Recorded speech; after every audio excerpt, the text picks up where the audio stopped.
to the Rockport Select Board meeting for March 9th, 2020.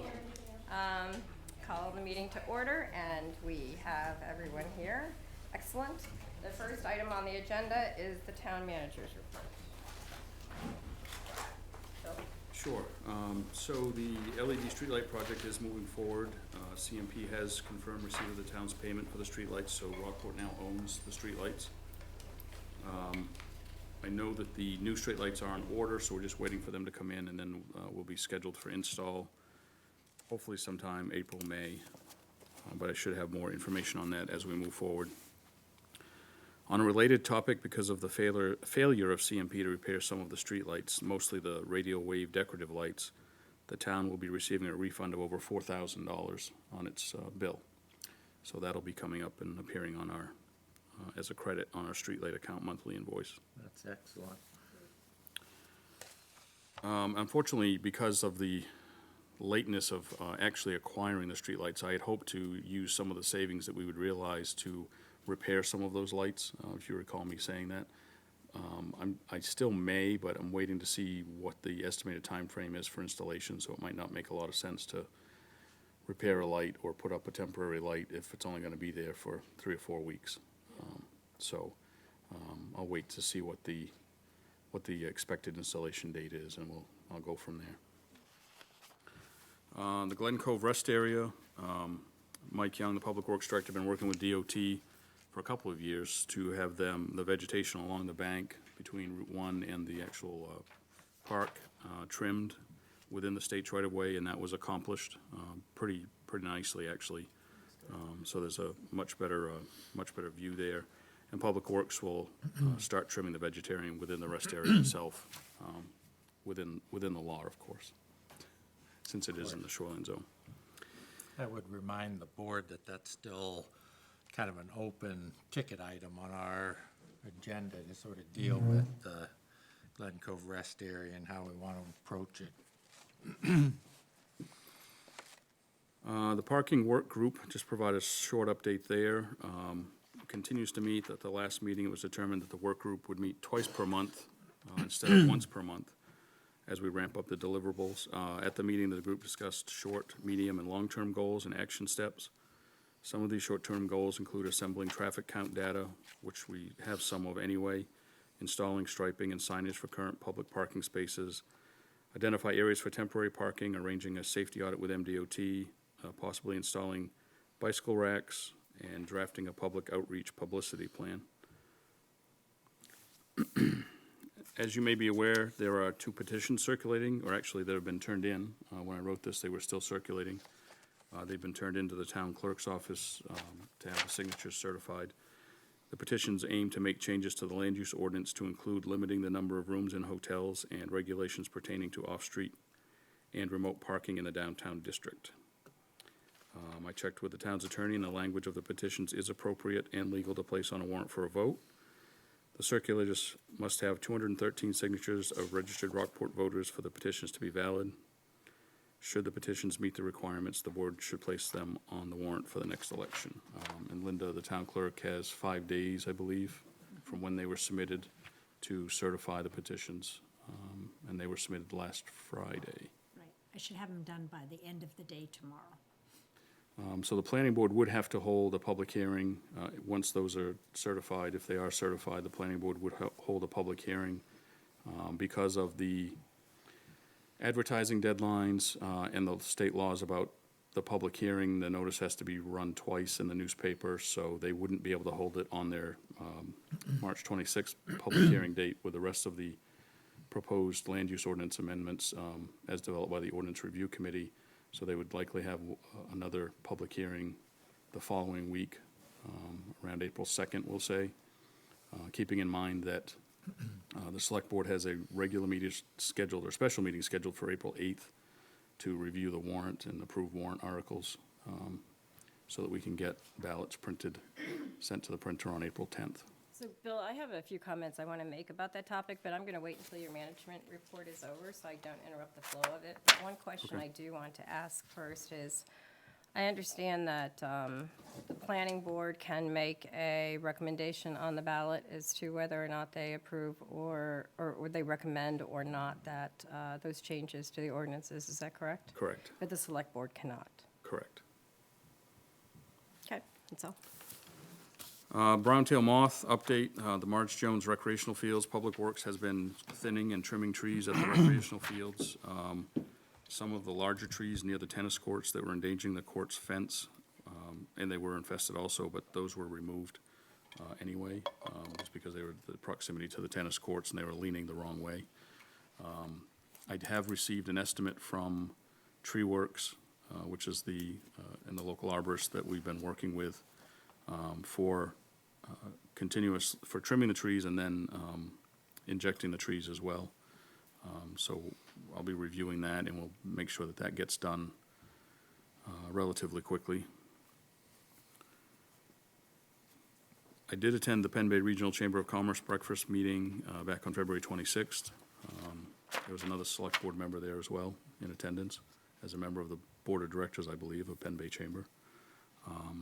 At that meeting, Heather Johnson, who was the Commissioner of the Department of Economic and Community Development, was the speaker, and she reviewed the state's economic plan highlights and answered a few questions from the audience.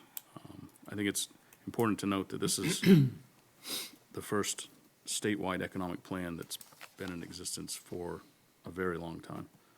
So while it may not, I don't necessarily agree with some of the tenets in the plan, it's nice that they actually are thinking about it and have one. And as stated there, it's a living plan, so it will change as circumstances change. The deadline for submittals for the RES redevelopment was February 28th, the second deadline after it was extended. We did receive one additional submittal from Allen Agency. The RES redevelopment committee meets on March 19th to discuss and provide an initial evaluation of the two proposals submitted and determine the next steps on that. I have a question there, too. My understanding was that you and Bill Napower had some conversations with some folks independently who had come to you and expressed some kind of interest in RES. And do you know if any more applications are expected to be received from any of those folks, or had you reached out to them, or had Bill reached out to them? We had reached out to them before the deadline, once the RFQ was released again. And I heard back I had spoken with two potential developers, one being the Allen Agency, so they did submit.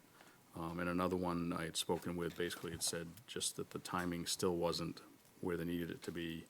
And they were also looking at the economy Sure. and what's been happening, and they were concerned about that. They were reading the tea leaves, if you will. So I didn't discuss with Bill Napower. I know he did reach out to the other ones that he had originally had spoken with. And I don't know what the reasons were for not having submittals there. We'll see, obviously, what the RES Development Committee wants to recommend to the board, but I know from my own standpoint that I think that we need to keep looking. I just don't think that what we've received thus far is sufficient, and this is a very important development project, and there's no reason for us to be in a hurry on it. We need to do it right as opposed to fast, in my opinion. I mean, it's just surprising that both applications have been from such a small geographic area. Makes you wonder where a little Really bit getting the word broader. out. Yeah. Yeah. Well, some of the developers that are in the Portland area, when they were reached out to, their answers were that they were just very, very busy at the time. So, they're not gonna Yeah. bite off more than they can chew, especially if they're based in southern Maine. Right. And they're working on projects in Right. southern Maine, Yeah. so. Just something to think about. Yeah. The town clerk reports that there were 1,452 voters in the March 3rd primary, which is a 50.2% turnout. I will note also, I'll add some editorial comments here, that we did run out of ballots around 2:30, 3 o'clock. Those are ordered by the Secretary of State, and we're not the only town in the state of Maine. There are many, many communities that ran out of ballots. What that means essentially is that it costs us money for the state election. Instead of them providing all of the ballots, it costs us money not just in printing the ballots, but also in the hand counting, because all of those ballots must be hand counted, they can't be counted by the machine. So that there was some, I mean, while it's great to have a turnout, don't get me wrong, the more Yeah. voters, the better, but it would be nice if the Secretary of State would actually be prepared next time. And I think that that'll be the case when it comes to the presidential election in November. So what happens when you ran out of ballots? How did people vote? I'll let Linda answer that. So when I ran out of ballots and I was almost to the end, I call and I ask if I can use what I have for absentee ballots, get permission from them. They give authorization to use those. And then you have to get authorization to copy the ballots. Once you copy them, they have to be hand counted. Okay. Also, at the election on the 3rd, we developed a real quick town office hours survey. I know that's one of the topics of discussion in the past about whether the town office should be open either one evening or 2 evenings past 5 o'clock, or whether it should be open early morning, like at 7 or 7:30. So with Linda's assistance, we drafted that survey. And I had my executive assistant basically at the polls just asking people if they would be willing to fill it out and complete it. It was simply a one-page survey. It is on the town's website, so if there are more people that want to complete that, I'd appreciate that. We did receive 191 responses on March 3rd, and so we have that, those results compiled. But I'll wait until the end of the month to see if we have any more that come in so that we can take a look at that and then come up with a plan after I talk with staff as to what we might like to do, change hours, keeping in mind that we wouldn't be increasing any expenses. We would simply just be shifting hours around. Distributing. Yeah. Does anybody else have any questions of Bill before I make a The few only comments? thing, the only thing I would say is that if anybody hasn't had a chance to get down by the Walker Park, the house next to the Walker Park on C Street has been demolished, and the seawall area is now being repaired. It's quite an undertaking if anybody would like to get down and just take a peek. Didn't know they'd started. Yep, I do have two other items that aren't on my written report, too. The public safety building, as you recall, the board had approved replacing the tower and the antenna that are on top, on the tower. That work will be happening tomorrow. So we will be, the fire trucks will be moved out of the building while that work is done, and I would be remiss if I didn't thank Camden for the use of their ladder truck to help with that project. So they'll be helping us with that, or we're helping the company put that up. And one other reminder is that the Budget Committee does meet tomorrow night at 5:30 in the Richardson Room. So if the board is interested in attending and hearing that discussion, Oh, yeah. Gentle reminder to turn off your cell phones, please. that's all I have. Okay. Anybody else? Okay.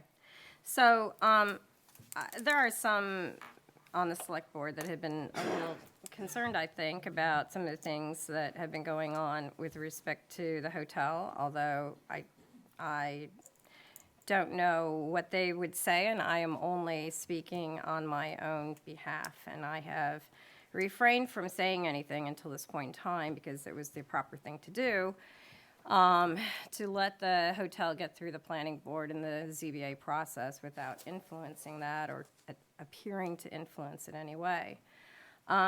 As we know, there have been several people who have been very vocal about the opposition to the hotel, and they have characterized this select board as being pro-everything about the hotel. And I'd like to remind some of those folks that this select board has had no role in the process of approving the hotel. Only the Planning Commission and the ZBA has done that, and that's the way things are set up under the law, and that was followed. That said, the board did vote in January to request that the ORC draft language to place on the ballot in June, a provision that exempts the downtown district from off-street parking.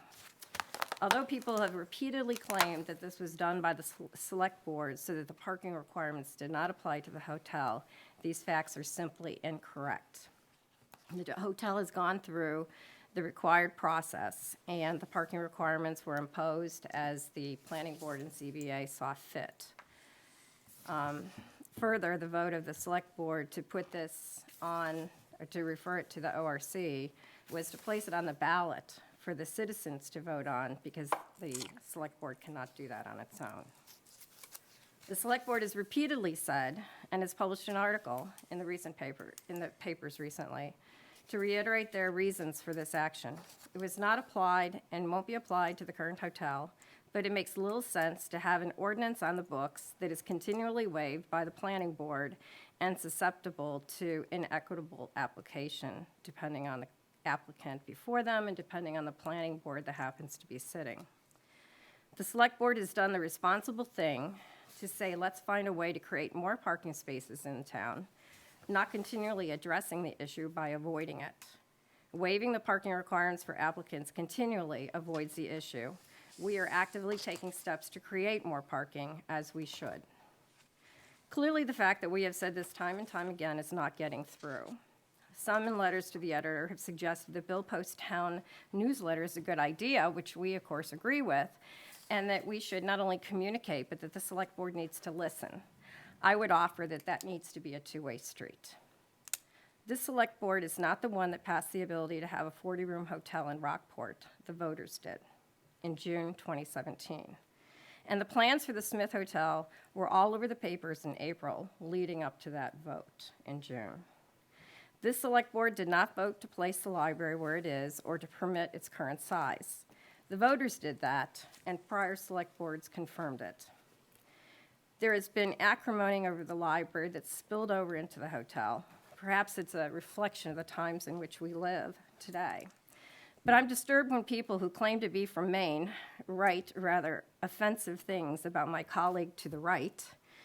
If you want to run for select board, go to the endless meetings and do the hard work for this town, which is a pretty thankless job, I must say. I encourage you to step right up. And I'm not talking to the people in this audience. I'm talking to the people who I hope are listening on live stream. I've owned my home here for 21 years, and I'm disturbed by the tactics that I've witnessed in this town of late.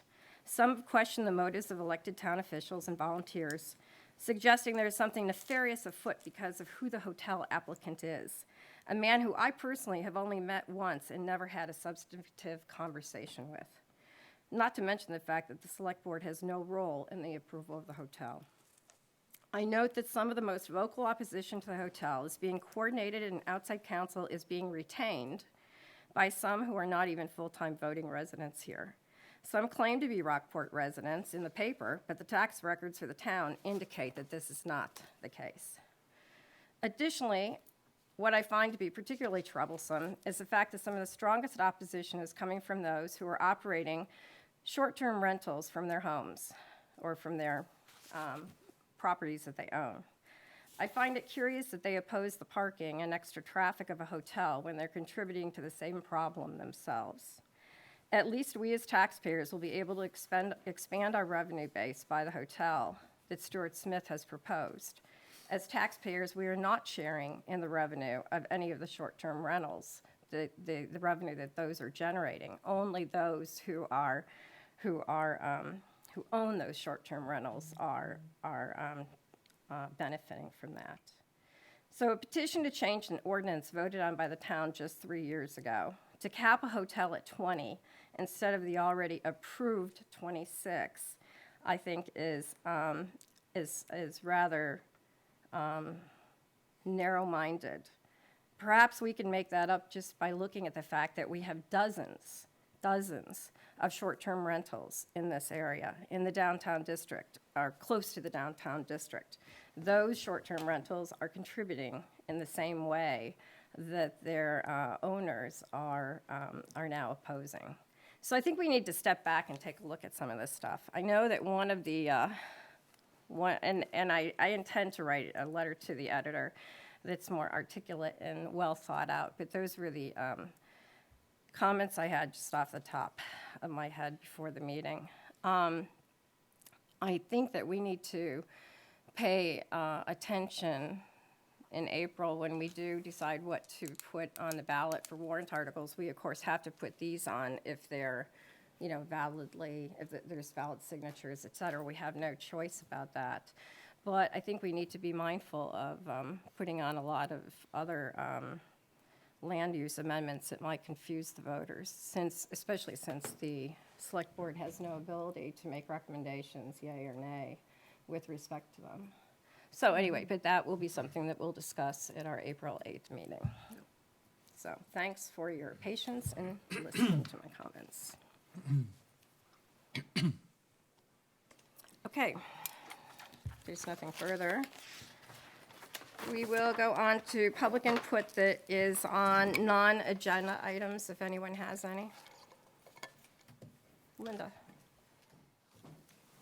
Moving on to lighter topics, just for one day, but yeah. really a very special day for the state of Maine, and I want to make sure, I'm Linda Clancy, I'm on Legacy Rockport, and Legacy Rockport and the town of Rockport, Linda and Legacy Rockport, we've been working for several months to help commemorate Maine's bicentennial, so I want to make sure that you all got an invitation, and the town of Rockport, everybody got an invitation to the day that starts at 9 a.m., March 15th, and I really appreciate the opportunity to put this poster up, and hopefully I can work it. So, there it is, right? March 15th, and we start at 9 a.m., 9 to 11, at Beech Nut, up on Beech Hill with Coastal Mountains Land Trust, who is hosting an open house up there. We'll hang out up there, enjoy the morning, and then noon to 2 p.m.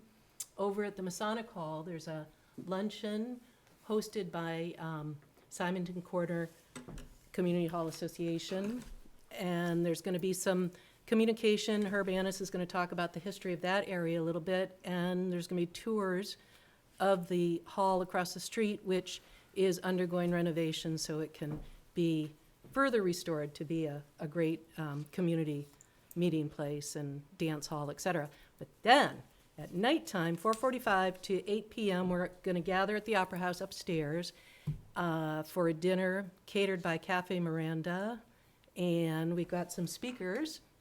Jeff Parker's putting a little film together. He's gone out and interviewed people around town, so that's going to be good. And let's see.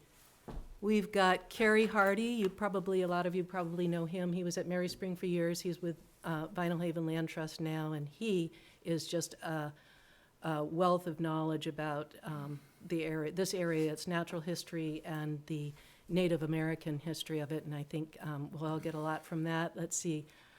Miners Creek, you know them. They're going to play bluegrass during happy hour, and we've got the Camden Hills Regional High School Brass Ensemble, and we've got Ed Sheridan, who some of you have already listened to him talk about the importance of the lime industry, which is fundamental to Rockport's history and our country's history, and of course Maine's history. So, hope you all can come. Everybody can come. We're selling tickets right now. They're going fast and furious. They're available at the Rockport Town Office. If there's any left, we'll sell them at the door. But that's for the evening. Oh, and the meal, Cafe Miranda meal. So we wanted to stay with the 1820 theme. So Indian pudding, for one thing, I just wanted to get that one because that's going to be really good. It's a New England boiled dinner, roasted potatoes, winter vegetables, and a white bean soup. And we've got some special cocktails. Specific to us, to Rockport. So that's it. I hope you all can come, get your tickets, and we're going to have a really good time. Sounds like great fun. Thank you. Yeah, thank you. Yeah, Linda. Thank you. Anything else on public input? Yeah, Doug. I wanted to take a little bit of this public time to basically do a public service announcement for our community's readiness for coronavirus. Because as the select board, we should have some interest in that. I think everybody knows that Penn Bay Medical Center is located within the town of Rockport here, and they serve a base of around 45,000 people. So if and when coronavirus arrives in Maine, the hospital and its staff are really going to be our frontline defense against it. The good news is, and I want to stress this, is that we do have two excellent infectious disease people that both live in the town of Rockport and who are leading the hospital and the town's preparedness efforts, and that's Mark Agna and Cheryl Lichty. I think most of you know Cheryl from various committees.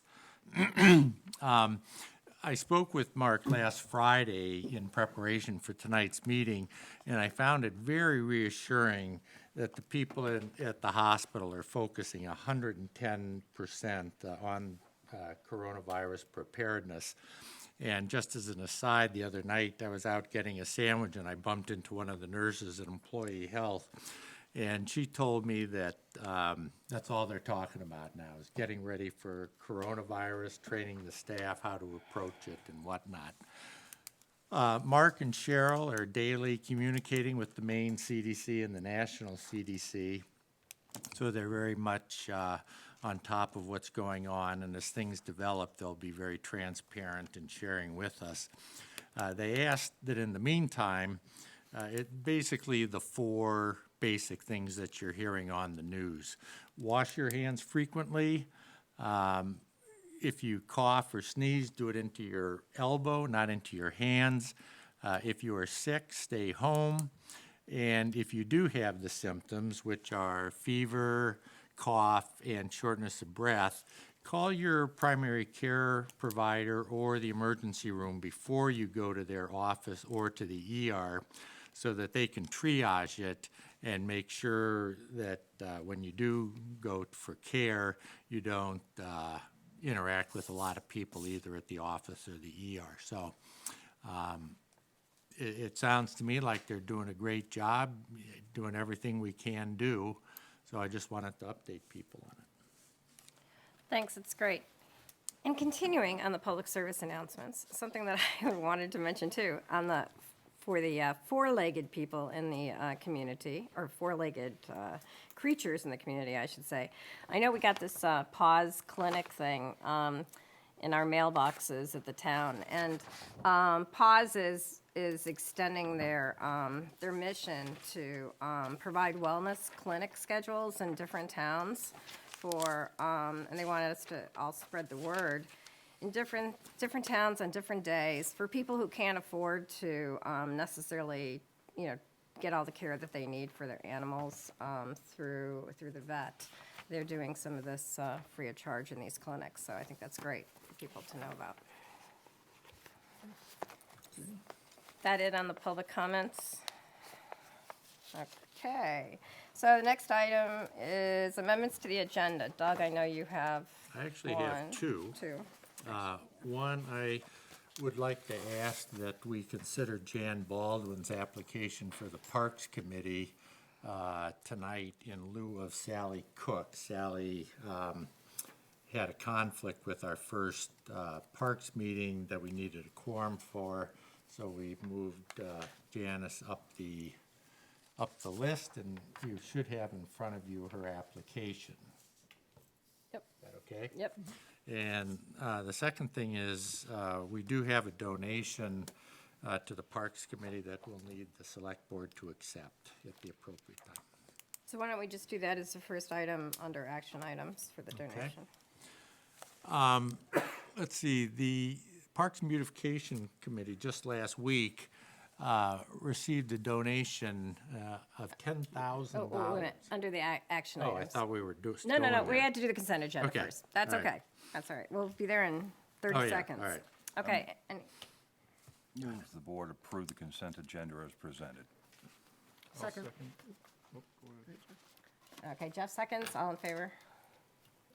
Okay, 5-0.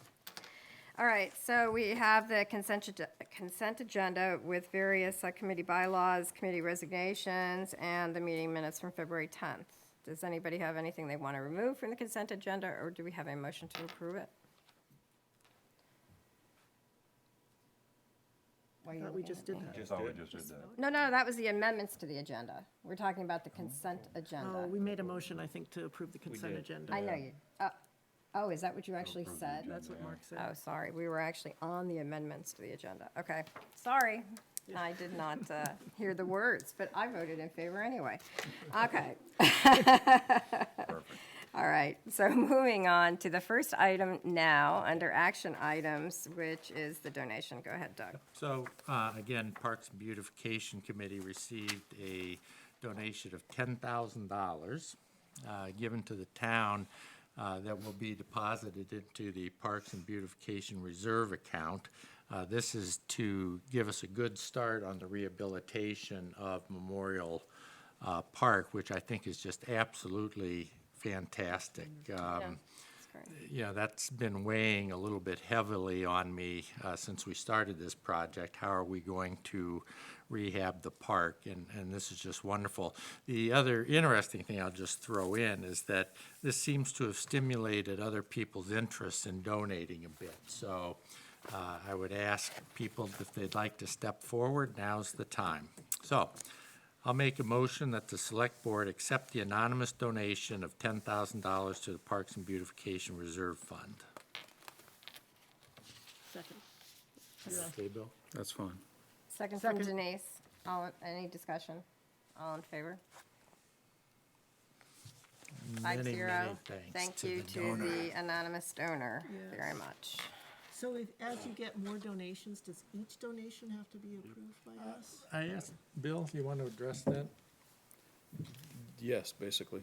Okay, so a $100 donation, Yep. is there a way to We generically? can pool them. I mean, is there a way for us to have, to say donations for the purpose of Memorial Park don't need to be approved by the Select Board, that we? This, Charter has us stated as saying that the We select approve all board must review donations. and approve all Okay. donations. Okay. Yeah, We'll leave we it at tried that before in the I'm gonna past. torch you and start donating at 10 cents a time. We will approve it 10 cents at a time. Okay, all right. I won't Well, you take any know, more time we, up with we, that. we can aggregate them if they're small ones. Yeah, Yeah, just yeah, do we them can all at pool them once. and. Right, yeah. right. Okay. Okay, act on committee applications. Bill, do you want to take us through that? Sure, so you have 3 applications here for 2 different committees. You have Heidi Baker, who is volunteering to serve on the Camden Rockport Pathways Committee with an expiration on the term for June 30th, 2023. She sent an email late this afternoon and basically said she could not be present tonight because she has some sick children at home. For those of you who don't know who she is the general manager of Aldemere Farm, No. just so that you're aware of that. Know who will. Then we have Lori Smith, who is volunteering for the Rockport Parks and Beautification Committee with a term ending June 30th, 2022, and that's to finish Richard Lerman's term. And then in place of Sally Cook in your agenda materials, it's Janice Baldwin for Parks and Beautification Committee with a term ending June 30th, 2023. Clarifying question, how many positions are open on the Parks and Rec? There are- Beautification? Yep, there are 2 currently, I believe, Doug. There are 2, and at our Wednesday meeting, we're hoping to ask the Select Board to approve a change to our bylaws to allow for up to 5 alternate members. So this will complete our active members, and then we'll come back to you 2 weeks or a month and have a slate of alternate members to be approved.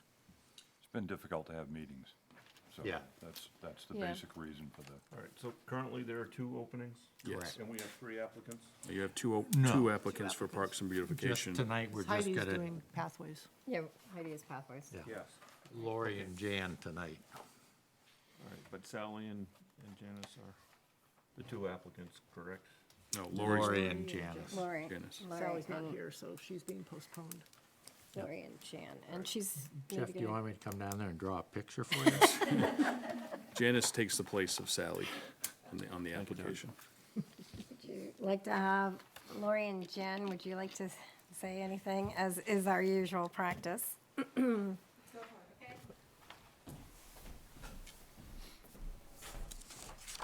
Well, when Doug asked me if I wanted to be on the committee, it was not difficult to say yes because I love plants and gardening and landscape design, and it's exciting to be part of a park that's being renovated. And now that there's an extra $10,000, It's always more fun. Yeah, right, so right. Great, well, thanks. Is that it? Yeah? Yeah, any questions now? Hey, Lori, any questions, Lori? Again, I was asked by Doug, and I was really excited as far as he was even considering me. And I've always kind of viewed what has been going on in the town. I've lived here for 40 years, and with that, I like the progress that has been completed. And I wish to be part of that, you know, to give back to the town and whatever assets that I have to add to it. Thank you. Somebody want Well, Nan is chair of the Make committee. the Any motion. comments? As long as they're ready to roll up their sleeves and dig up some holes and so forth, they're welcome. I asked her where the tick repellent will be. Yeah. Somebody want to make a motion? I move that the board appoint Heidi Baker to the Camden Rockport Pathways Committee for a term ending June 30th, 2023. Second? Any discussion? All in favor? 5-0. Next, I move the board appoint Lori Smith to the Parks and Beautification Committee for a term ending June 30, 2022, and Janice Baldwin for a term ending June 30, 2023. Second. any discussion? All in favor? 5-0. Thank you. Thank you all. You're you welcome all. to stay or leave. As the crowd dwindles. It's gonna get less exciting from here. Yeah. Thank you. Oh, the other reason is that it's a non-controversial committee. There you go. Yes, great. You hope. Why did she say that? Oh. Okay, the next item is act on contracts between the town and 5 builders and architects for intersection improvements, parking, and lower level upgrade. Yes, so these first two contracts, the intersection improvements and the parking, really should have been done months and months ago, but we finally got them finalized. They've been reviewed by more attorneys, I think, than can fit in this room, and edited several hundred times, I think. And then the lower level upgrade, which is the upgrades that was been funded by the donor. So that contract, thanks to Denise really for working on that contract and getting that put together. So I did lump them all into one. You do have all of the contracts in your materials. I will also say that the parking and intersection improvements contracts were based off the stream rehabilitation contract. So basically, that one was just modified for those two projects versus trying to start over, so. Discussion, or does somebody want to make a motion in a second, just so we can have discussion?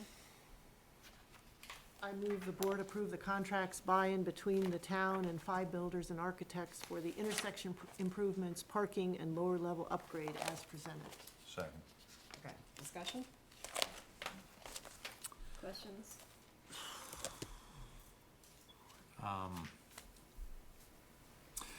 Sort of have mixed feelings bringing this up, but, you know, as someone that Go has with your been first involved with the instinct. project thus far, I have to admit, you know, when I started going through this, it was like, oh my God, you know, ho-hum. So I'm just assuming that, you know, everything that we talked about Yeah. is in there. You should have tried drafting them and redrafting them and editing them, if you think Well. just reading them is. Dealing with- Contracts for dummies, I know. Well, and trust me, I mean, as I said, they were based on the stream rehabilitation Yeah. contract, which is a good place to start, because that had already been approved by the board for that project previously. And so, it had gone back and forth between Bettina and myself, both of, well, all the two that I worked on, the parking and the intersection improvements. And Deborah had also weighed in on them as well, Yep. and the We had town's things attorney. we had things we caught. We Yeah, Yeah. looked at it in detail, caught things that referred to. No, I'm, you know, again, I'm not Residential complaining or and- anything. yeah. You know, I appreciate the work everybody put in. You're just saying you can't independently review these and say, yes, this is a good thing. Yeah, this for-" is a great thing or not, but that's all right. vote for Because it. the experts say it. Keeping in Yeah. mind that the parking contract, is included in the price for the library project overall as well. I think that's important Yeah. to Yeah. point out again, and that the intersection project, as agreed to, is separate, and that's $242,016, partially funded by DOT, so And that's an infrastructure improvement for the town. it is, it is. Right. And that's the, Slightly more than what, it's a little bit more than the original estimate, and that is subject to change orders. Keep that in mind. that's not a fixed price It's like not the a rest fixed of them. price like everything else. And I know that there will be a change order or two within that, because again, it's an infrastructure project. And the parking contract, you might recall, and we mentioned this at the recent budget committee meeting, but when Phi was still our owner's rep, before the bids came in too high, and we asked them to consider acting as our contractor, Bettina had offered to pay for parking. And so we did memorialize that agreement in a letter of intent, not immediately, but pretty, fairly close in time, 6 months ago or whatever. And the agreement is, as you know, and I'm just saying this so people realize this publicly, as we have approved, that they will, any funds that we have left over, because I will say once again, knock on wood, yes, we are below budget. Any monies that we do have for that contract price, that, out of our soft costs that are, not spent, those go toward the parking, to contribute to that, along with what Bettina is doing. And we had agreed that those take a higher priority, the parking amounts take a higher priority than the furniture and equipment in the scheme of things. And so that's why we're going out and, trying to do independent fundraising for the furniture and equipment. All right, Sue, Yeah, just to clarify why the foundation is, The foundation is, not the yes. town. Right. so we have a motion and a second? Yes, we There do. So, no more discussion? All in favor? Okay, 5-0.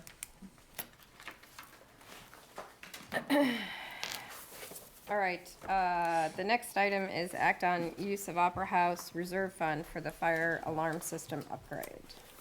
Bill? Yes, the board knows about this issue through the budget process, but just for the public to be aware, so the fire alarm system here at the Opera House simply needs to be upgraded. Back in 2018, there was a quote provided by Seacoast Security for the upgrade, and for whatever reason, that was never put into place.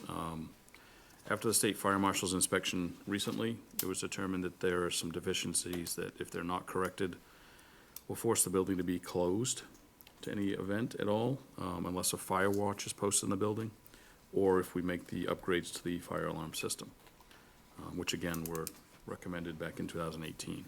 So the cost of the upgrade is $18,949.39, and it can be funded from the Opera House Reserve Fund, which currently has a balance of $119,000 plus. Certainly recommend that we get this done as soon as possible. I move the board approve the fire alarm system upgrade at the Opera House for the amount of $18,949.39 with funding from the Opera House Reserve account. Second. Any discussion? My only question is, does this go out to bid, or do you just go find people that are comfortable with it? How do we arrive at this? You get a bid right here. We have a bid, yep. Well, I saw that, but I mean, was it, this isn't really, I guess it's a sales quote, but does It's it a go out bid. to other people? It's a bid. The reason it did not go out to others is because Seacoast Security is the one that has the system currently. Okay. So if we were to go out and get another price, they would be replacing the Yeah. entire system instead of just upgrading Yeah, what we this- need to have upgraded. If it were replaced, I'd be with you, Doug, on that one, but it's an upgrade to an existing Okay, system. all right, that's good. Not only here, but throughout the rest of the town Yes. facilities, they have system. Yeah. Okay, anything else under discussion? Okay, all in favor? 5-0. The next item is act on use of town office building fund reserve for fire alarm system upgrade. That's the town office as opposed to the opera house for Yes, those and- watching. And this is another one that, the town office is 20-plus years old and has only had minor repairs to the system. Shortly after I began, we had a pull station that was faulty on a weekend, which tripped the alarm and the process. When I asked about that with our safety coordinator, she said, well, we had a quote back in 2018 to upgrade the fire alarm system, but it was never done. So I had that quote updated again through Seacoast Security, and the cost is $5,693.58. And I recommend that that be done as well from the town office building reserve account, which has a balance of $15,340. And again, I think employee safety, resident safety, whoever's in the building, I think it's important that we have these upgrades done. I will mention that we also have at the Public Works building, that one, the price is much lower, so we can do that underneath my authority as purchasing agent. It's less than $4,000 to upgrade that system, so that one's already, has been ordered to be done. And I take this type of thing very seriously when it comes to safety of people in our public buildings, so. I move the board approve the fire alarm system upgrade at the town office for the amount of $5,693.58 with funding from the town office building reserve account. Second. Okay, Doug seconded. Any discussion? Okay, I just want to reiterate what was said a minute ago, that this is all things that the select board has discussed in greater detail in the course of our budget committee workshops that we've had over the last couple of weeks, so hence our lack of discussion. Okay, all in favor? 5-0. Next item is act on addendum to agreement by and between town and Northeast Mobile Health Services. Bill? Yes, so this addendum would extend or add on a year to the current contract with Northeast Mobile Health Services, so it would be effective July 1st, 2020 to June 30th, 2021. There are some changes to it. The response time measurement is changed. Currently, under the contract, response time is measured when the ambulance goes en route to a call and is clocked until they arrive on scene. The change in the contract now measures the time, starts when they are called for the call, and then obviously ends when they arrive on scene. Because of that, we've added 2 minutes on to the allowed average response time because of that change, which basically is from when the call to when they get in the ambulance and go. And we did track that. Northeast has been providing information the last couple of months that we've been looking at. So they've been tracking not just their response when they respond and then get to the call, but when they've been paged, and it's been averaging about 2 minutes or a little bit under. So I felt that that was fair. In negotiations, Northeast wanted to add 3 minutes onto the time, and I balked at that, and we've got them agreed to 2 minutes, which I think is more appropriate. And then there's also an increase in the contract amount, which is tied to the CPI, but it's capped at 3%. And that puts us in line with Lincolnville and Hope contracts. You recall, they had 2-year contracts, and their second year of their contract called for an increase in the second year at the CPI, but there was no cap in their contracts. So I was able to negotiate a 3% cap, so we had budget, definite budget numbers in the budget for that. And the measurement standard puts us in line with national standards now. It does. It puts us in line with national standards, and I believe it puts us in line also with Camden's addendum to their contract, which is also a 1 year. And then this will get us in line, all 4 towns will be in line to have contracts expiring with Northeast at the same time, June of next year, 2021. I move the board approve the addendum to the agreement by and between the town and Northeast Mobile Health Services as presented. Second. Any discussion? All in favor? 5-0. I do, one question, Madam Chair, and Bill, we're still on for the April 9th meeting with them? Yes, That hasn't changed, we're still good. not that I've seen yet. Perfect. Perfect. Okay, Next item on the agenda is the last action item, act on approval of lease purchase agreement for the streetlight project. Yes, so the board needs to approve the lease purchase agreement for the streetlight project because it is a lease purchase. Now that we've bought the streetlights and paid for them, we'd like to be able to get some funding to be able to do that. You have a series of, the motion in front of you has 5 parts that do have to be read off as they're written. And so then we can move forward and we can receive the funds to reimburse us for the expenses that we've realized so far with the streetlight project. Well, let's make a well, Who's gonna read the whole thing? I'll start with one, Jeff can do 2, or I can do all Well, it's a 5. No, I think it should be motion, one has to be motion. one person. No, all right. I move Oral the- reading.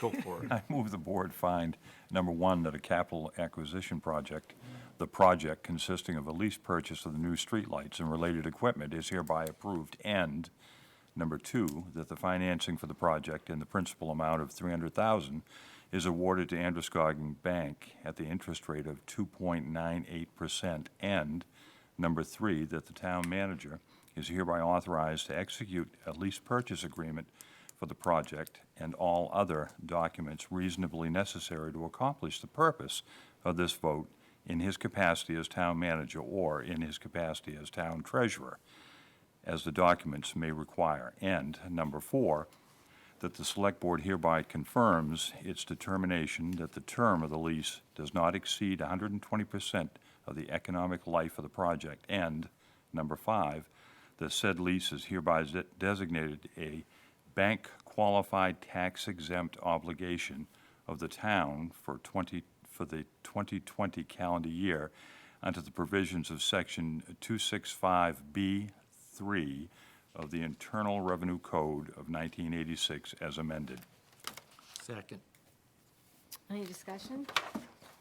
Is it possible, under number 2, where we approve an actual interest rate of 2.98, since things are so fluid now on the financial markets, can we just authorize the town manager to quote? We've already locked it in. We went out to bid with several different banks, Yeah. and we already locked that rate in. So you've already locked it in, and you're asking us to approve it? Yes, because we have to have the language locked in here for you to vote on. All right. Well, never mind then. Anything else? All in favor? 5-0. Okay, discussion items. Discuss infrastructure bond project schedule and timeline. So in your materials, you have a document that basically lays out all of the road projects, or all of the projects, I should say, that were identified in the infrastructure bond from 2019 that was approved last November. What I've tried to do here is to give you an idea about what the project entails, what we see, and this, when I say we, I mean Public Works Director Mike Young and myself, what we see as the priorities in the list. I have broken it down into road projects versus other infrastructure projects, so you can see that. And the reason I did that is because some of those infrastructure projects that start on the second page will be done simultaneously with the road projects.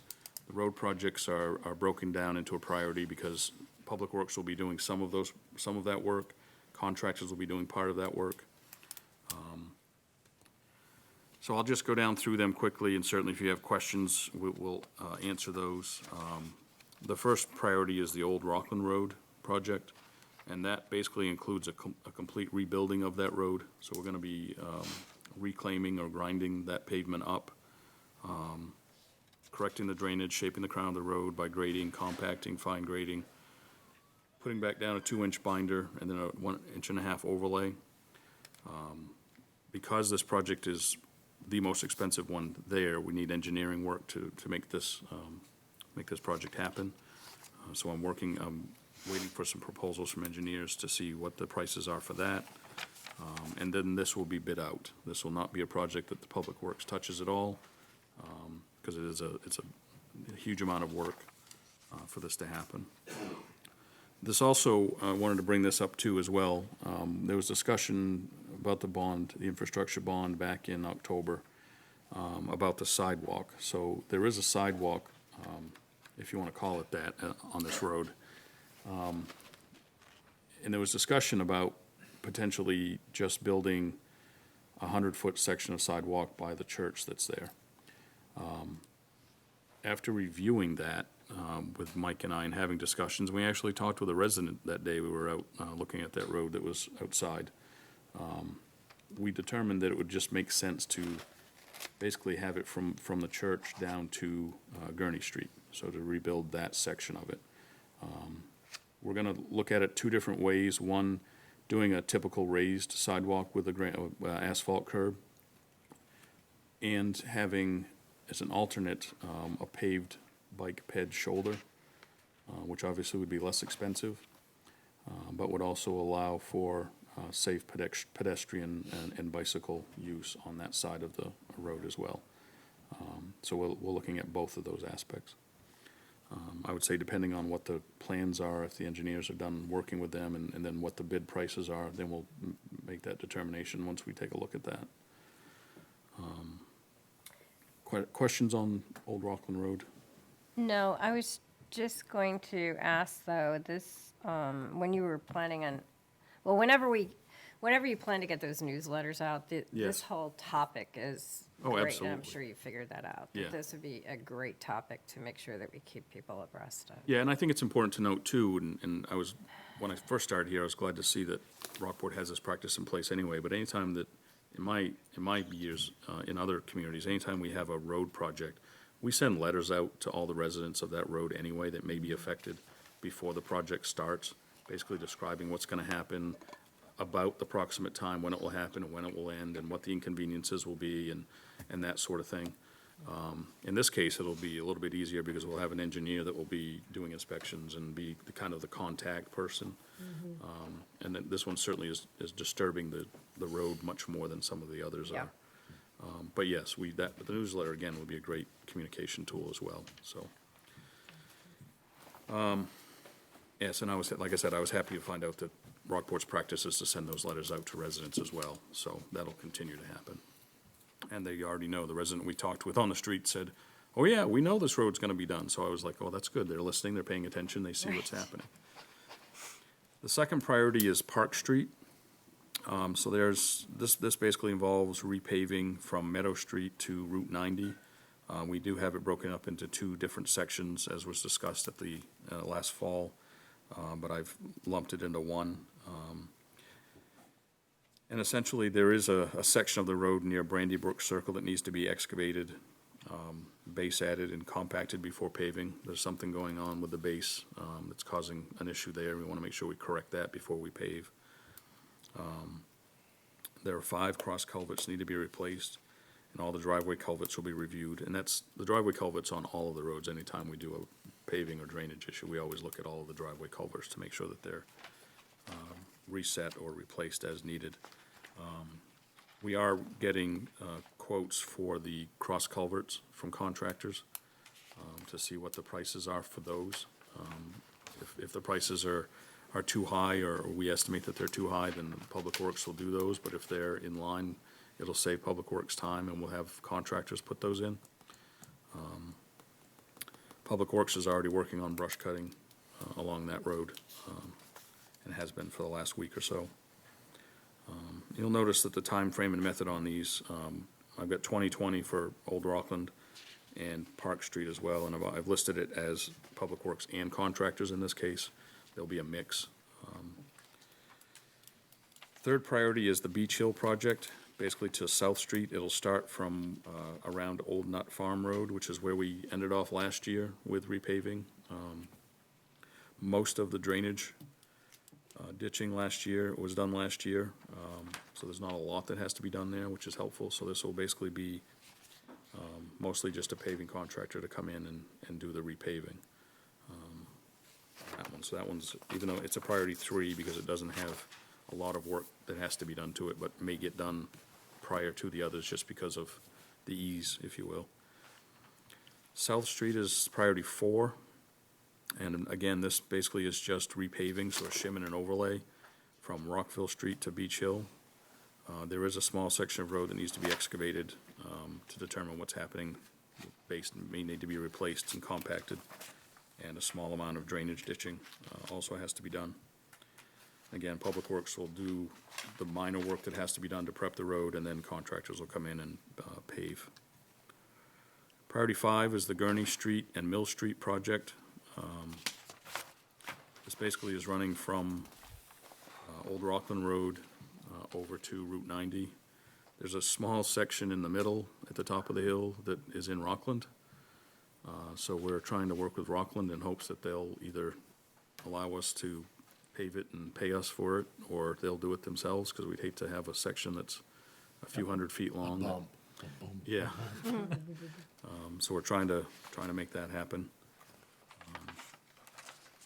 And the ditching on these streets, if you're familiar with this road at all, these two roads that are kind of combined, is an annual maintenance task anyway, just because it's up a hill and then down a hill. So that they're always cleaning out those ditches, and some of those are paved anyway. And then the last of the road projects is Camden Street, and that's priority 6. And that would be from Main Street to the Camden Town line.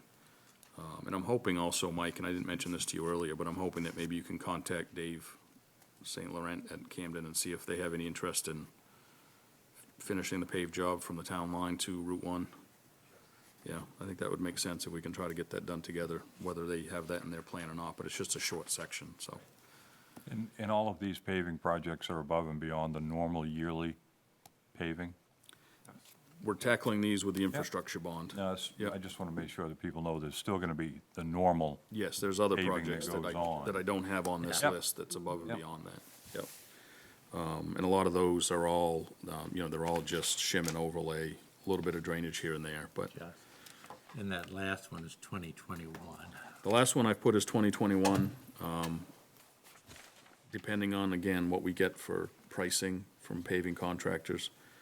But that one, and I just drove over it again today, and, it needs to be done, but it's not high priority at this point.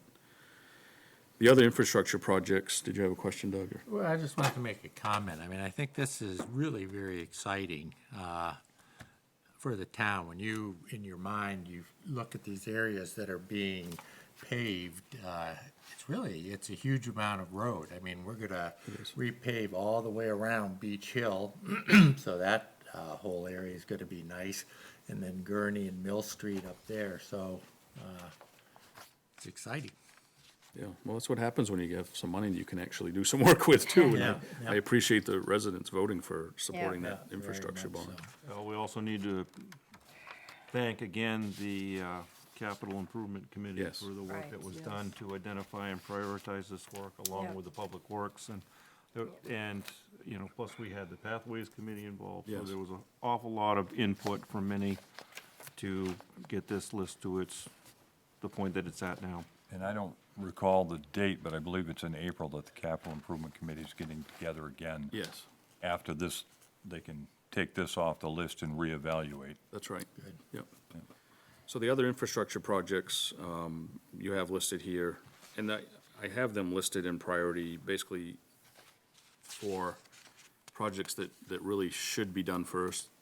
Again, it's not necessarily the ones that are going to be done first.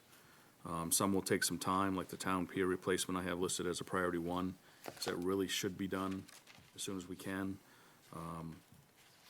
But it's gonna take some engineering work to be able to do that. We have had Proc Marine come out and look at that already, and so they're putting together a proposal as well. That may be done, it's highly unlikely it'll be done this year unless it's late fall. Otherwise, it'll be done next year.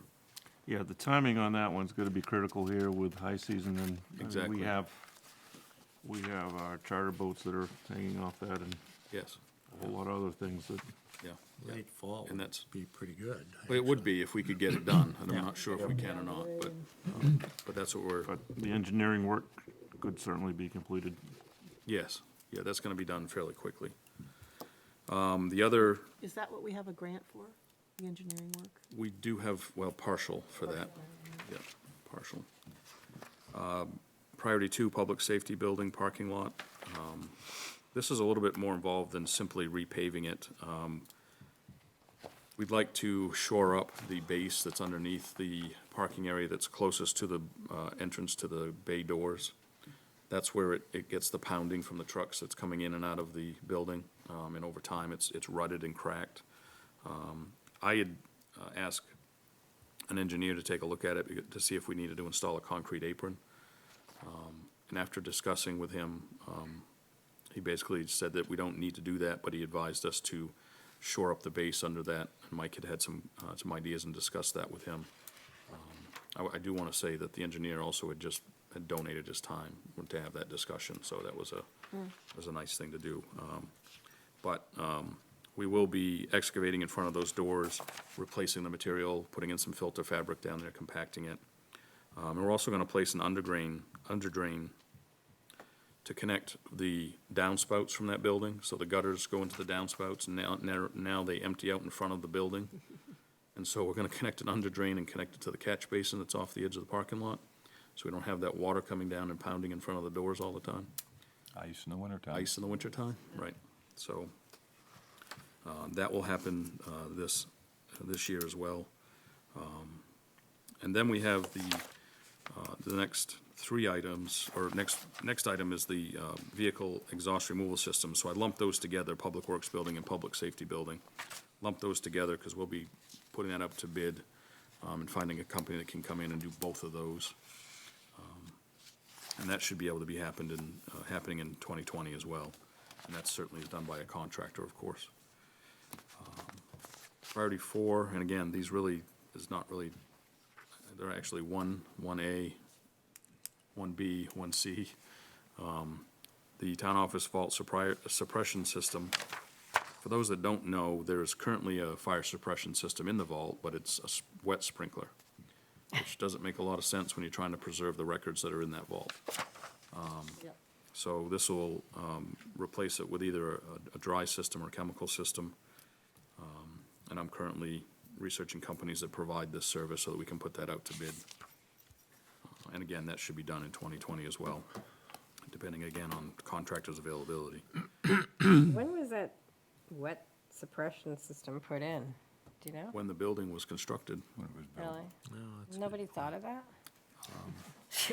I don't It know. wasn't that long ago. Okay. Priority 5 is the harbor paving project. So this is more than simply just paving as well. There have been years of drawings that I've seen from engineers, a couple of different engineers, about redesigning the parking layout down there. And I think it makes sense to do that before we pave it, to make it safer for people that are parking. So there, as I said, we've had plans that have been drawn up several times from several different engineers. We've looked at those, dusted those off, and so we're looking at that. And there also needs to be some drainage corrections there. If you're down there after a rain or during a rain, you'll know that there's puddles. So we need to get those taken care of. And we also would like to move the power pedestal from one side of the road that goes through the park to the other side of the road, so we can have a food truck on the other side. Oh, that makes sense. Didn't we just move that? Yeah. And Add another one. Okay. Oh. Yeah. And we only foresee one food truck at a time? Yeah, there's not a lot of space. That's the biggest issue down there. So we'd like to do that as well. And the time frame for that is that we think we probably can do the food truck pads. We'd build a pad off the parking area on the lime kiln side. We'd build a pad for the food truck, so that hopefully could be done fairly quickly and get the electrical pedestal moved over or another one installed. But you But can the- draw the power from the existing Yes, pedestal. yeah. And then the parking reconfiguration and repaving most likely would be next year for us to tackle that. And then we have sidewalk reconstruction and construction. So I've lumped this into one priority, and we're looking at 2021 for this, simply because we're biting off a lot. And we have some engineering work that has to be done with the sidewalks as well. So I've lumped them all together. Russell Avenue, the Village Corner on Main, Central Street, West Street, Old Rockland Road, Main Street. Obviously, Old Rockland Road will be done with the project, with the paving project. And West Street, is that gonna be affected by the RES site, or? Well, it could be. I mean, it's just some potential that we need to keep an eye on. So I did kind of punt this to next year for that reason as well. Those reasons, yeah. That, you know, this was one of my comments. This is the only one that's a little bit disappointing to me, you know, that it is being kicked down the road so far. I get it. There's only so much time, so much money. But I will ask about the Main Street project. That was part of our parking rehab to the downtown area. And is there any way to try to fast-track the Main Street one to this year? We've got the engineers sending us proposals Yeah. for the Main Street sidewalk. So depending on what that looks like, Maybe. then it might be, yes. He said yes. Did everybody hear that? Said a big maybe. I'm making him say yes. Yeah, I have to say, that's a very scary place to walk in the winter Oh, no particularly, question. because they're Yeah. not plowing far Right. enough over, and you're. Yeah, yep, so that's a maybe, I mean, and it would be done with contractors, obviously, for that sidewalk project anyway, so, we've asked the engineers to look at it almost in a two-part plan, where you'd have, the sidewalk would be extended from Summer Street up as far as the Public Safety Building, and then another part would bring it to the town office and connect to the sidewalk that's at the town office, so we could bid it out and see what we get for pricing. It's something you'll have to prepare for too in next year's budget, is the maintenance of it in the wintertime. Yes, Yeah. Yeah, because it's, anytime will you go add a up sidewalk. significant. Sure. Yeah. Yeah, this raises a good question though to Mike and Bill. You know, there are sidewalks and then there are sidewalks. So when we're talking sidewalk, are we talking concrete with granite curbs? Are we talking? This one would be. This one would be Old Rockland Road, I'm presuming would be, if they go with the curb, it'll be asphalt Yes. and. Yep. Okay, Yep, so it depends on where the sidewalk is. okay. Priority 7 is a town office parking lot, and this is one that would definitely be 2021. And the reason I say that is because I want to see other projects done first, and I want to make sure we have enough money left over, potentially, to do that. It's not in dire need of being done, since Mike and the crew had fixed the culvert at the entrance last year, and we had the sidewalks repaired A there. fair amount of money there. So it's not a huge priority.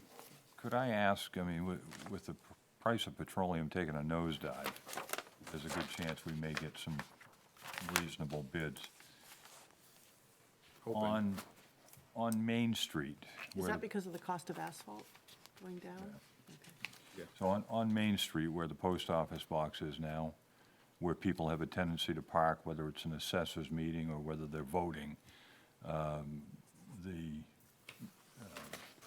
You mean in front of? the lawn gets chewed up, Yeah. something terrible. Is there any chance that if things go in our favor for bidding and there's a little extra, that paving could be extended over a little bit so it's not chewed up? Well, so with the Main Street sidewalk potential, when we bid that out, the sidewalk would extend in front of the town office, Down to Route 1? not as far as Route 1, Just to the sidewalk coming out of to the front? sidewalk coming out front from the town office. So it would go, partially across And I guess the that's where front. I'm saying, right in that area where people have a tendency to park on the overflow portion of it, it does stave things up a little bit. Yeah, no, it certainly does. So the sidewalk might provide a natural barrier where you It would, park along it would. the sidewalk. So, well, I mean, that'll remain to be seen once we see what the engineer draws up as well, but we certainly can make that note to him as well when he's looking at that. So I do have some general notes that I'll read out loud for everybody,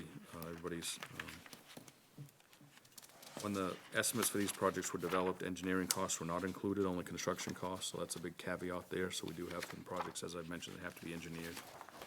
The scope of some of the project has changed, as we've said. Construction prices for labor and materials have increased since the original estimates were completed, as you well know, throughout the state.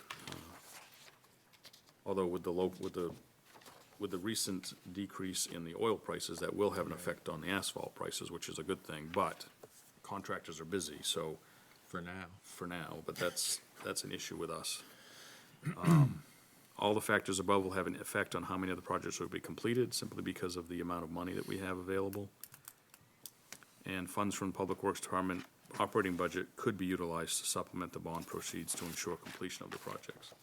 So we keep that in mind as well. And if we're off a little bit of money here or there, we have that ability to be able to use that to make sure the projects get completed. Well, I'm appreciative of your and Mike's ability to pull this together, because I think that's something that some of us will, it gives us a picture of what's going to happen. Yeah, and I didn't, give Yep. you exact, it's gonna start in May and end it, because we don't know what's gonna happen at this point. Whatever. It's all We'll- good. But we'll be bidding these things out, and as we get the information in, I'll provide updates as we go along.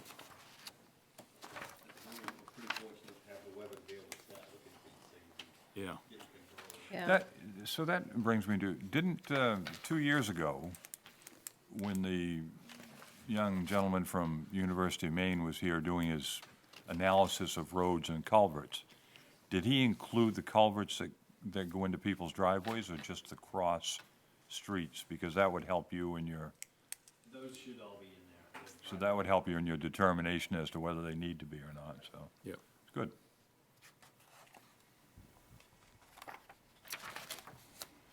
Okay, thank you both. Anybody have anything else? No, I think Okay. that's great. Next item on the agenda is a discussion item. Fireworks, Discussion item. yes. So we Fireworks don't- draft Yeah, ordinance. it's a fireworks draft ordinance. And then we're going to have this on again to approve it when we do the, Depending on if, yeah, If we want if you want We to. could okay, approve it but tonight. it is just, okay, all right. Okay, so anyway, just for a little bit of background, recall we had a petition that was submitted to the town, suggesting that we change the ordinance with respect to fireworks. That petition was not certified appropriate, but there was some sentiment by some of us on the select board that perhaps there should be some restriction on fireworks. And we decided that ultimately it just makes sense to go to the voters and see what they want to do. So we tasked Bill with drafting up a very short and to the point fireworks ordinance that would prohibit consumer fireworks, basically.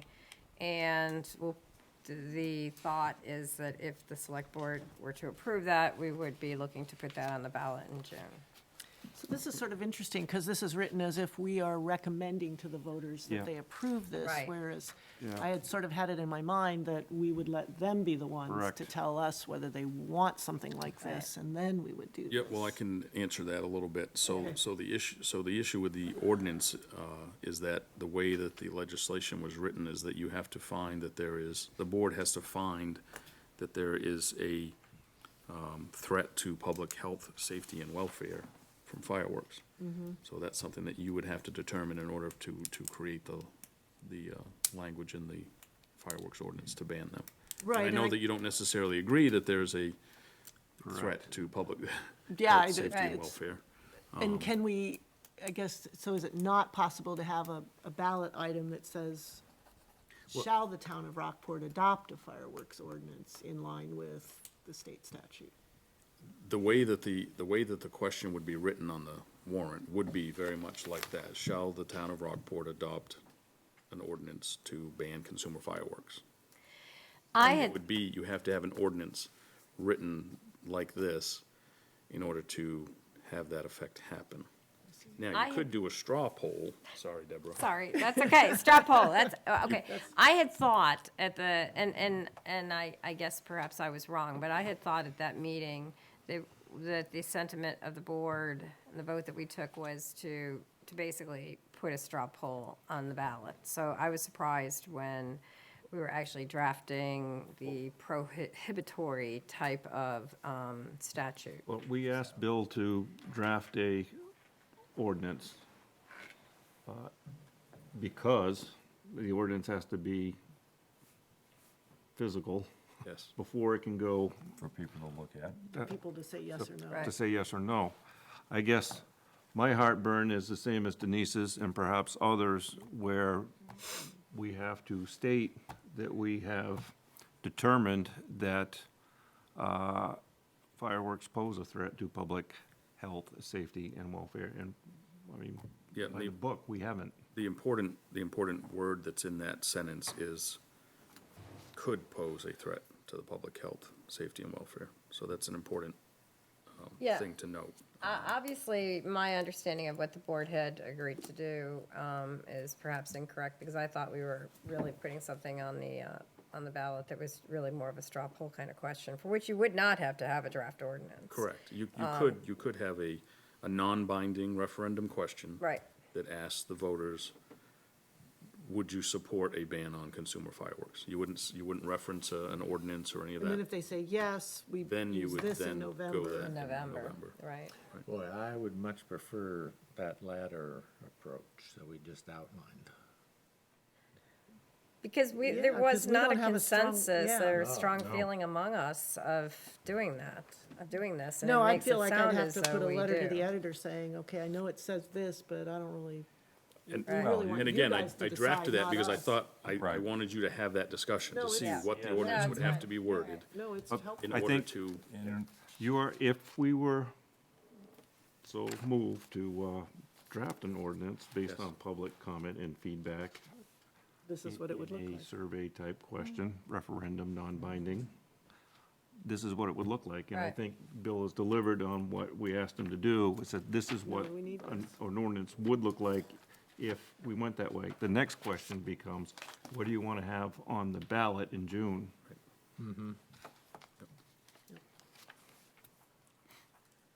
Well, I, for one, want to have on the ballot just sort of a straw What do you poll, think? you know, what's the will of the people? Yeah, Yeah. how do we do that? that's very easy. I mean, you can Easy just draft, referendum question, it's a yeah. non-binding referendum question that basically would say, and I can get some language, you're but far better off to have it in November anyway, because there'll be a greater amount of people coming out to vote. if there was an ordinance, Right. I mean, I think, I mean, there'll be a lot of people in June, but there'll be, for the presidential in November, there'll be a Yeah. much higher turnout. So perhaps a straw poll or whatever you want to word it in June, and then maybe we don't have to do anything in November. You might because not. Everybody say It's a we like it non-issue. the way it is. might not. And if we do have anything to go in November, It's already written. We're done. ready to go. If it's this, yeah. Yeah.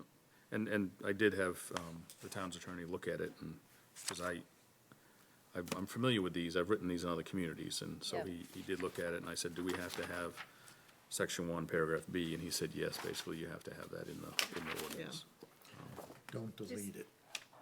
Yeah, Because if the yeah. vote is I'm not gonna yes, we delete want it. to No. ban them, this is. So we can hold this. Yeah, but yeah. just a couple of typos. Under section 3, it Yeah. says, in the second line, it says, to a person or legal entity, does not apply to a person or legal entity issued a fireworks display Yeah. permit, just that issues.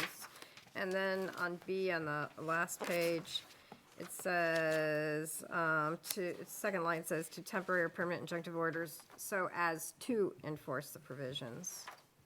Yep. You need a TO. And then C, it says it shall pay the town of Rockport's legal fees and fees. Usually, as Denise will know, that usually you refer to legal fees and costs together. Now, I do note that it does say court costs up in A, but it almost makes it inconsistent to say legal fees without the court costs. So even though it's belt and suspenders, if it were me drafting this, I'd probably say legal fees and costs. Do you agree? That's what I do. That's it. Okay, so can we, So what's the, yeah, what, I am in favor of putting the survey question out there in a non-binding.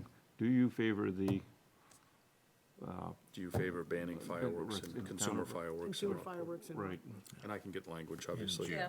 What, just a question on 4A again, where it has the fine of not less than $200 or not more than 400. How do you determine because we're gonna be the ones submitting it through our attorney to the courts. The court would determine that, so the court would have the ordinance language. Right, so they have, And they they would have the determine. ability, I mean, rather than just saying $400. Right. I mean, you know, that way it takes a little less out of their hands and it, I mean, you could, I mean, you can do whatever you want. You can put $1,000 in there if you want. Let's get the public to determine if they want us to tackle this one or And then we'll not, look at Yep. the ordinance. and then we can go from there. Okay, so that's it for substantive items. We have the list of future meetings. We have there's a March 10th Budget Committee meeting where the Select Board is invited but not required, right? Correct. March 18th is a Select Board workshop where we should all be there. March 18th, I mean, it's a Select Board workshop where we should be in attendance. March 23rd is a regular Select Board meeting. March 24th is a Budget Committee meeting on their consensus votes, which of course we don't need to be at, right? Correct. what, And April 10th. Can be if you want to. Yeah, we can be, or we can watch on live stream, but, so, what, I wanted to say that we had agreed through communications that the March 18th budget workshop will take place on March 23rd before the regular Select Board meeting. Okay. So that March 18th So we'll meeting isn't start- happening. oh, wait a minute, yeah, Yeah, the so we'll March 18th, Right. Okay. right. and We what do agreed to that after we put the agenda together, so. That's right, so that's at 5:30 on March 23rd. Well, the question is, do you want to do it at 5:30 or you want to do it at 6? Because all you'll be doing there is reviewing the Budget Committee recommendations. I don't know how much time you need. I think 5:30. Okay.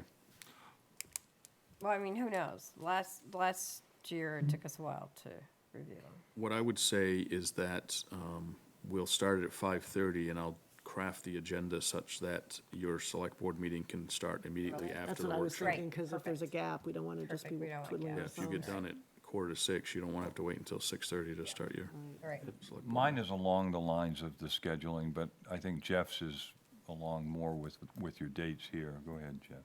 Well, I'm just, our regular, March 23rd is our optional Select Board meeting.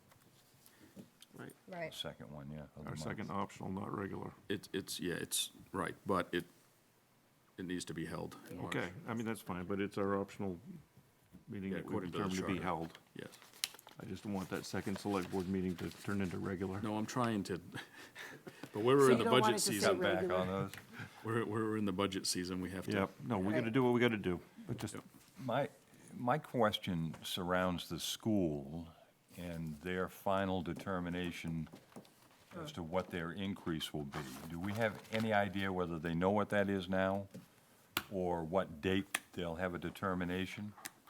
And they're not providing information until April 30th? Is that, They're providing that meeting for the Select Board and Budget Committee members Where, to. where I'm going is, I attend. mean, I don't know what our deadline is for submittal for our warrants. Is it April 10th, maybe? I mean, April what- 10th is when the ballots get ordered, so. So everything has to be, and is there any likelihood we'll have any idea before that? I'm just Yes. trying to limit Yes. us taking any money out of UFB. Yep. I mean, if we didn't have to take the 26,000 out Yep. because the school was over budgeted, then we can save the UFB and. Well, LD one is separately calculated for the school and for the No, municipality. ours, because we're Right. taking 26,000 out, and if we didn't have to, because we had calculated more than necessary for the schools. We'll know by April 10th, though, right? Yeah, I'll know, but I'll know What the before then. school number Well, is. and that goes back to, what is the last deadline that we would have to put our April. final stamp on us as a board? April 8th is when the board will meet. It's not on this list, but April 8th is when the board will meet to finalize the town meeting warrant so that the I mean, does ballots can that be. sound too wacky to anybody else? I mean, I'm trying to save a little money out of UFB if we over budgeted. so if the school district budget is less than what we've expected? Because Bill said he put something in there that was, he felt very confident in. But if that's a little higher, I felt very confident it was higher than what I thought they would come in at. good. Yes, Well, I and that mean, is higher. I do have some rough numbers that I've been asked not to say what they are publicly, so I know it's less than what I have estimated in the Would they be in budget. that neighborhood of 26,000? I can't say, Am unfortunately. I warmer? Am I cold? Yeah, no. But you see where I'm going. I mean, I'm I just do trying to. understand what you're saying, I'm yes. trying to help your cause and our cause by keeping the UFB from being depleted. Yeah, I understand that. And like I said at the budget meeting, I'm comfortable with using a very small amount compared to the 160 that's being used this year. I mean, that's, we'll still be most likely saving $30,000, I'm sure, in this year's budget so that we can use it for, Put it back in. yeah. So I'm not familiar, I mean, I sort of recall last year there was a school board presentation, school district Right, presentation. which they're gonna do on April 30th in a joint meeting instead Right, of and going is that to each. later than usual, or is that? I'm sure it is. Yeah. It seems awfully yeah. late if we have to have everything printed up. But again, you have no control I, over the, I know, and we're sort of getting away from any appearance that there's. Got it. Yes. All right, select board liaison reports. You want me to start? Yeah, Library Building Committee has not had a meeting. Investment Committee, actually, just today, I got the Investment Committee's most recent financial report. Throw that out, because that's all history. You lost all the money, the money's gone. That's all history, we're not gonna worry about that. Parks and Beautification, they meet on Wednesday, this is a big meeting, people are perfectly welcome to attend. Our landscape architect is coming up, and he'll be presenting sort of the final landscaping plan for around the library. And it'll be discussed and finalized at that meeting, and then we'll decide where to go with it. But it should promise to be an interesting meeting. That's Wednesday at 5 o'clock. Parking Work Group, I don't think has had a meeting recently. Are they the same days each month? Which, what? Right, the parking group, there was two, Fridays at 10 We're- o'clock. as I said in the town manager's report, we've upped the, Twice. to But- twice a month, so. but you didn't say which days and Yeah, are it's they Friday, the it's Fridays, first and second, second and fourth? but we just increased it to every 2 weeks, so the next one's on Friday the 13th at 10 o'clock. 10 o'clock. Yeah, so then we'll meet, I'm sure, 2 weeks after that, and we'll go every 2 weeks. Okay. Library building itself, I think everybody knows the intersection's been rerouted. I think people recognize that it's not the ideal traffic flow and pedestrian flow that we would like, but a lot of people have been involved in trying to find the best solution, and what we have is sort of what we have. Also, if you look now, you can see it fairly easily. There's a brick mock-up on the front of one of the wings on the front of the building, so you can see the color of the brick and some of the corbelling that we're gonna have. If you drive by or walk by, you can look and just get a sense of the color of the brick and the mortar. That's it. Okay, let's see, Opera House is meeting this week on Thursday. So I think we'll be talking more about maybe the marketing plan for the Opera House. Legacy Rockport, Linda Clancy, we've got our big celebration of the Maine Bicentennial coming up this coming Sunday, and then we have a meeting on this Monday. The ZBA met, and it doesn't have a meeting this month, but they met last month, did their bylaws, which we approved tonight. And the Ordinance Review Committee had its final meeting this last Wednesday, has submitted recommendations to the Planning Board, and they'll be deciding those at their March 26th meeting. And I think the process is then it comes to the Select Board, is that how it? Yes. Okay. So When you say final meeting, they're gonna continue to meet though, right? they're going to continue to meet. I doubt we're going to meet over I don't know what the plan is for the May next. take a break, but Yeah, it's not take a gonna be. break. it's not No, gonna the be- decision was let's just- made that we need to keep working on these things, because we sort of did a very light touch on some obvious things that needed to be improved, but there's also a recognition that our land use ordinance is just clunky. It would be really hard if you were coming new to town to try to figure out what you had to do to comply. And I know Bill Napower, our town planner, and has some ideas, and there's some other good ordinances we can use as models. But we just thought that would be a little bit, it just didn't look like we had the time to get that done by June. So the goal is to continue working through the summer and have a good proposal ready for next November.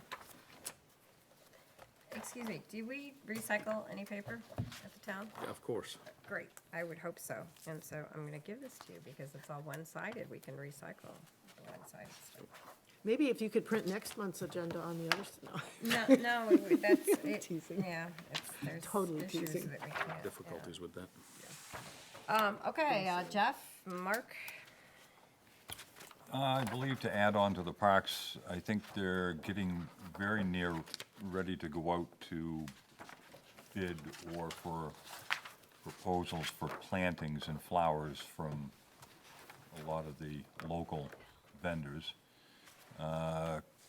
Conservation will be coming up later this month. And there'll be some conversation, I think, probably with Bill in the near future about the combination of the pesticides / conservation people, as we did with the parks and beautification. Next. Capital Improvement Committee, as far as I know, still planning on meeting in April. The Harbor Committee is meeting on Thursday night. The Comp Plan Committee is meeting on Wednesday night. I put out a different ping through a different avenue regarding the Rec Committee to try to see if I can get Something. something. I did that last Tuesday. I'll follow up again tomorrow. the Midco Solid Waste, I think I know I told you previously that our facility manager that just started in August is no longer with us, has resigned, and we have a couple of other, or we reposted, the board decided to repost the job. We've gotten at least a couple of good candidates in, and maybe even potentially a third one, as I understand it. So I think the posting for that is, or the deadline for that is up like in a few days or so, isn't it? Doesn't that sound right? It might be the end of this week. Yeah, yeah. So, anyway, we put a short time on it. We only gave it a very short window. And anyway, so then the board will be meeting on that, and hopefully we will get a new facility manager on board soon. Luckily, the operational aspects of the transfer station run fairly well on their own, but in the meantime, we've got David St. Laurent, who is the Public Works Director for Camden, who is actually the interim facility manager. So we are paying a portion to him or to the town of Camden, where that was kind of up in the air, I think, at the last board meeting. We don't care, which we pay it to. We're just, the corporation is paying a certain amount, a very reasonable amount for his services. And the thing is, David used to be both the Public Works Director and the transfer station manager at the same time in Rockland. So he's got a lot of great experience. And there are some things like schedule of compliance for the DEP and other things that have been languishing for a long period of time. And he's getting those done for us. So that's quite exciting to have his services for a couple months or so to get us through this period. Is there any update on Jim? Is he, Jim, last I heard, he was still in the hospital. I don't know if he still is. I thought he was moved to rehab, but no, I hadn't heard, and I haven't been able to catch up with Pat to find out, so. Yeah. And I should say that we were remiss when we went through the consent agenda in not thanking Stephanie Cumble for her many years of service to the town, and also to Richard Lerman for all of their great work. And we're sorry to see you both go from committee service, but we're very appreciative of all the service that you've given to the town. Many years. Yes. Betsy. Anything else? Maybe a motion to adjourn. Okay, second, someone? Okay, all in favor? I'm sure we don't need to discuss it. 5-0. Thank you. Talk about it for a while.